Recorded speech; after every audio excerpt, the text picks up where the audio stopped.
ये विचार की ताकत, ये आस्था का बिंब आदि अनादि काल तक आने वाले पीढ़ियों में संकल्प के रूप में फैला है। ये ताकत हमको जब अर्जित हो,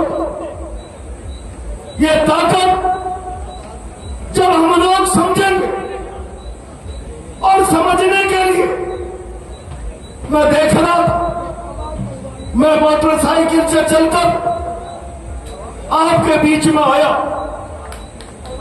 आज भी इस दरबार के प्रति नतमस्तक होने वाले लोगों के चेहरे विकसित राजस्थान के समाज के चेहरों की तरह नजर आते। आज भी उनकी चेहरे परिश्रम के साथ, मेहनत और लगन के साथ चुनौती भरा जीवन जी के आत्मसम्मान के साथ जीने वाले व्यक्ति की तरह उसका चेहरा नजर आता।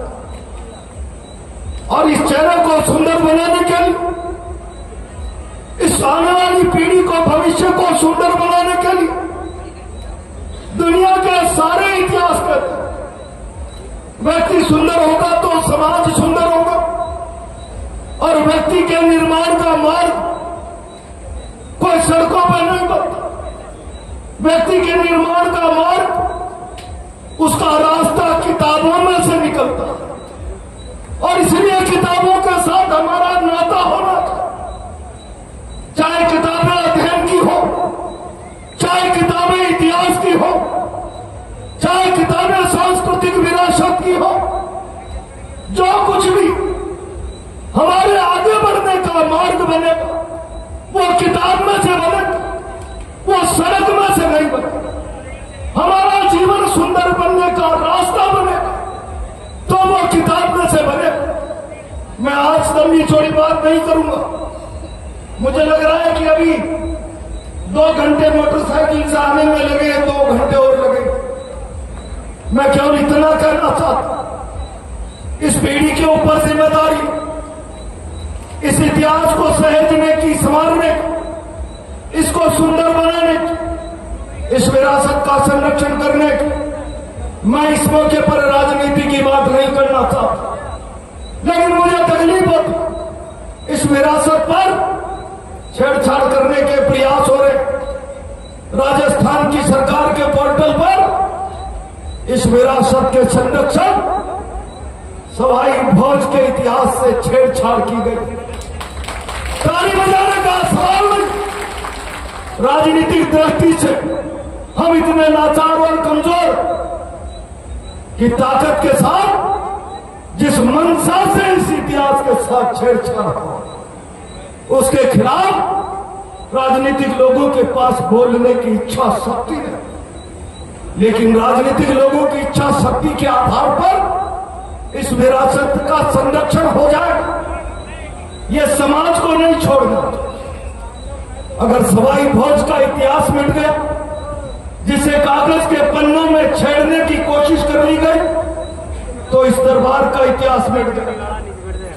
और इस दरबार का इतिहास मिट जाए तो समाजों की बात नहीं करता। जिन मुल्कों के पास विरासत की गर्व करने वाली थातियां नहीं, जिन मुल्कों के पास ऐतिहासिक विरासत नहीं, जो आने वाले पीढ़ियों का मार्गदर्शन करे, वो मुल्क जिंदा तो जरूर होते लेकिन सीना तान कर नहीं, घुटनों के बल चलने वाले मुल्क होते। और इसलिए मैं आज संक्षिप्त शब्दों में कहना चाहता, इस विरासत के बारे में समाज चिंतन करे, सरकारों को आगाह करे। और मैं तो इस मंच से आखिरी बात कहना चाहता हूं, भजनलाल जी, भारत के प्रधानमंत्री जी, आप 1111वीं जयंती में आसीन आए। आसीन दे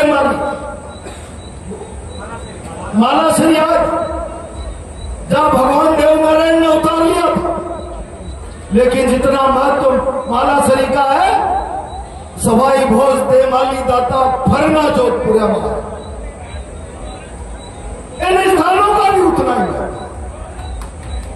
आपने धार्मिक आस्था पर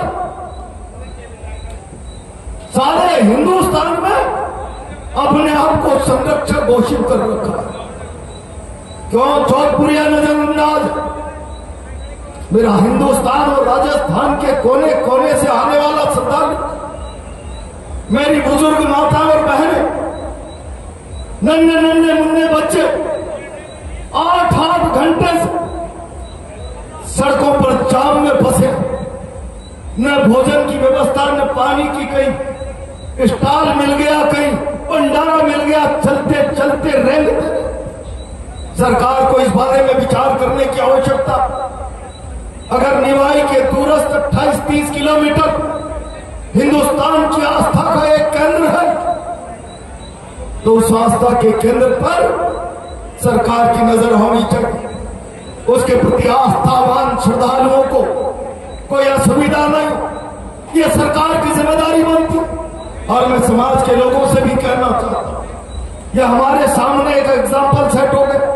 10-10 घंटे से लोग जाम में फंसे, 12-12 घंटे से लोग जाम में फंसे।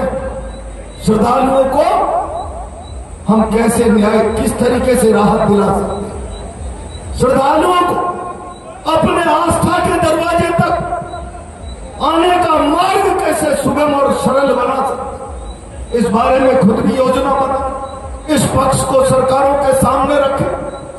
जहां जरूरत हो मैं भी कहने का प्रयास करूंगा। मैं तो केवल आज इतना कहना चाहता हूं, यहां जो लोग खड़े हैं, ये सब स्थितियां जो श्रद्धा के समुद्र के उमड़ते हुए